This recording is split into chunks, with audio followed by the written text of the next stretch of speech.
What is going on, everybody? How are we all doing? And welcome back today to a brand new squad builder on FIFA 17. And today we have got a special MLS squad builder for you just in time for the People's Crest Daily Knockout Tournament that's coming out in a couple of days' time. If you do enjoy the video, enjoy the squad, make sure to leave a massive thumbs up on this video. If we can get the squad builder over 30 likes, it will be amazing. And don't forget as well, if you are new to the channel, click that subscribe button down below. But like I already mentioned, this squad builder is specially for the People's Crest Tournament. It's a team where you need to have at least 7 MLS players in your starting 11, as well as a full bench. And the team that I've got for you today is an incredible little hybrid. Very nice team. Probably, of all the hybrid squads that I've put on YouTube for squad builders, this one is one that I'm particularly happy with for the requirements that you have to build it around. But without any further ado, we're going to get stuck into the squad now and just walk you through all the players. So to kick this team off, in between the sticks, we've got the team of the group stage. Ralph Barman, one of the best goalkeepers in this game this year so far, in my opinion. A lot of the pro players use him. I've used him a couple of times myself, and he's absolutely unbelievable. Currently going for around the 50k mark on Xbox. He's standing at 6'5", fantastic rounded stats, and personally, other than Tim Howard's inform card, I don't think there's really many MLS goalkeeper choices you can use if you can use a team, in my opinion. So I decided to go for a sort of Bundesliga defence and link that into the MLS, as I'll see in just a second. But just in front of Farman, in the centre-back slots, we've got the upgraded Naldo at left centre-back, 84 rated, very decent pace with 72, incredibly good defending with 86, and of course, standing at 6 foot and 6 inches tall, absolutely man-mounted, and partnering up with him, we've got someone that I think is an absolute steal right now. It's John Brooks. He's got his inform that he picked up. I don't know if it was this week or just the week before. I think it's in the team of the week as I record this. I picked him up for 10,500 coins. That's basically discard price. I mean, you look at those stats: 76 pace, 85 defending, 80 physical, 6'4", medium work rates. It's an absolutely outstanding card, and I can actually see this card rising in price when the daily tournament starts. Not a lot, but maybe creep up a little bit. We're going to move into left back first, where we've got Bendel, the Bundesliga left back, Brazilian linking into Naldo, who then links into the midfielder that I'm sure you can all guess at this point as well. He's a very solid left back. He's only going to go for less than, well, he's going for less than 1,000 coins, and for the stats there, you've got 86 pace, little bit better defending, would be nice, but still a very solid card. And on the opposite side of the defence, coming in at right back, we have got Andrew Farrell. You have to have 7 MLS players. I've got 6 in the attack and I've got 1 in defence. This guy's also got a moustache card, a Movember card. He's got 82 pace, 67 defending and 78 physical. I believe on the Movember card, he's got 83 physical rather than 78, but still, I think as far as the wing backs go, he's got decent pace, decent physical. I'm not going to say he's amazing, but I'd say he's the best of a bad bunch as wing backs go in the MLS, and he's someone that can definitely do a job for you.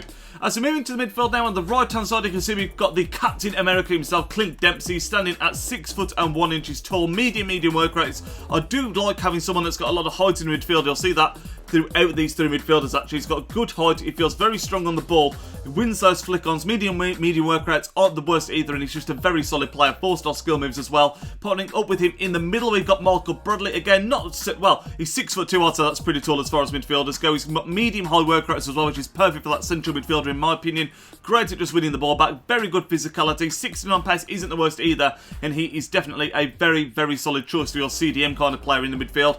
And on the left hand side, in the midfield, we have, of course, got the Brazilian maestro, Kaká, 82 rated card. Again, very tall, 6 foot 1 inches tall, same as Dempsey. So all 3 midfielders over 6 foot, which I think is very important in this game. Again, 68 pace isn't the worst. He's got very nice passing, dribbling, decent shooting, and of course the 4-star. The only bad thing I will say about this midfield, and it stands for a couple of players actually in the MLS, stamina isn't great for Kaká, stamina's not brilliant for Dempsey either, and you'll see as they go on, because they're obviously older players that we're using here, I think you do have to make sure you've got a pretty decent bench for this team. Don't be using a bronze bench. So I think if you can bring some decent players on in the sort of 70th minute, it really will be impacting the game in this particular tournament.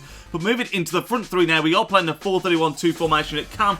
We have got the purple David Villa. I unlocked this card ages ago. Not used him that much, but he is a very solid card. He's got a nice pace upgrade, which is handy on his normal card, and 89 shooting is absolutely sensational. He was definitely the key man in this team, linking up moves, great passing, and just shooting is absolutely ridiculous. Of course, he has got the 5-star weak foot as well, which is also ideal for someone that's playing in behind the 2 strikers. And the front 2 leading the line, 2 pretty pacey players. One in particular, we've got Giovinco's inform card on the right hand side, 90 pace. The pocket rocket he is known as. He's got very nice shooting, Very, very agile as well, and just a solid card. His price has crept up a little bit because of this tournament coming up. I've had 50k for him. I'm guessing by the time this comes out, when the tournament's actually starting, he's going to plummet and perhaps enter in a 30k mark, so do be careful. You could also just use the regular Giovinco, who will also do a very good job for you, in my opinion.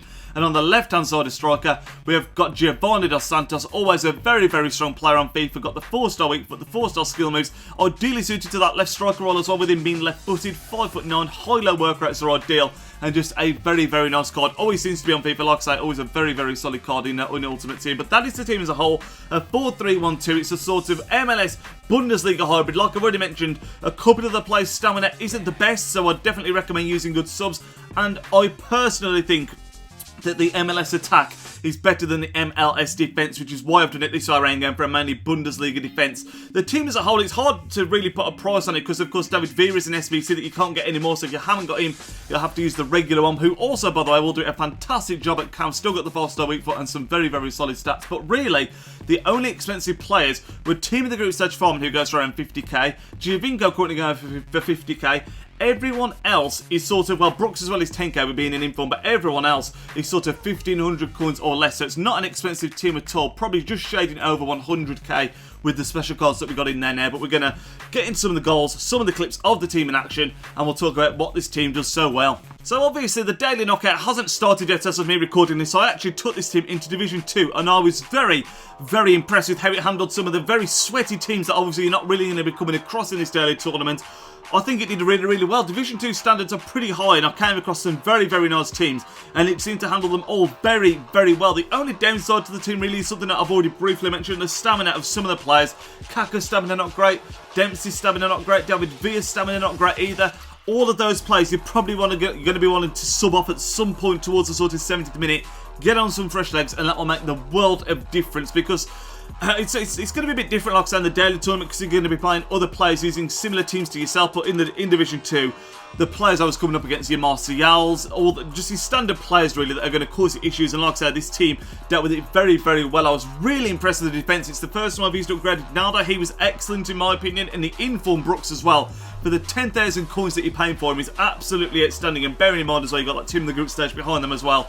That is a fantastic sort of centre-back and goalkeeper partnership. I don't think you're going to be conceding many goals with this team. And when you're going forward as well, David Villa, like I've already said, instrumental in the team. Absolutely outstanding at the camp, pulling the strings. Great shooting from outside the box. Great finesse shots, the 4-star weak foot. And when you've got two players like Giovinco and Dos Santos making the runs in front of him, you are always going to be making chances, always going to be worrying the opposition's defence with runs, long shots. It's got absolutely everything you could ever want from an attack. Like I said, if there's any weak area in this team, it is the midfield, and that's purely from a stamina point of view. Dempsey, Bradley and Kaka, all fantastic players, but obviously when you get towards the end of the game, you might want to think about replacing them and getting some fresh legs onto the pitch. But that is going to end off this squad builder, lads. If you did enjoy it, leave a massive thumbs up on the video. Always hugely, hugely appreciated. Let me know what you think of the team. Let me know if you're going to be building a different MLS team for the daily knockout tournament, or if you're just going to be avoiding it altogether. Be really interested to know your thoughts. But that's going to end it up. Like I said, lads, I will speak to you all in tomorrow's video. Enjoy the rest of your day. Nidge out. Yo, he's Nidge, plays with big games and player reviews are getting insane. He entertains while he elevates, his video quality resonates. On career mode, he got lots of vids uploading off and he's rocking it. He's got the confidence in all his commentaries. Videos range, they often vary. Got need for speed and a road to glory. Just watching vids and you know the story. The content is underrated, I'm understating, so don't ignore the like and